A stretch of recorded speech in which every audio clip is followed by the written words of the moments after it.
आज चलतु quick lunch box recipe आपन सहित शेयर करी जहाँ पनीर रे बनई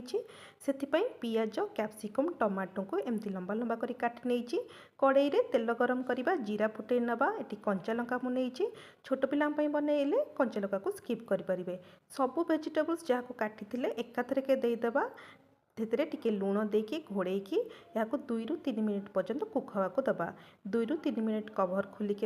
या मिक्स कर नवा या ओभर कुक करवा नहीं टिके क्रंचीनेस हवा पर्यंत या कुक करवा बेसिक मसला लुण हलदी लंका गुंड टिके गोलमरीच गुंड नहीं जहाद्वारा फ्लेवर बहुत बढ़िया लगे मिक्स करने ये पनीर को ये टाइप लंबा लंबा कर काटी नहीं पनीर की देदेबा और या हल्का हाथ में टस करवा जमी पनीर भांगनी से सोया सॉस टमाटो केचप यहाँ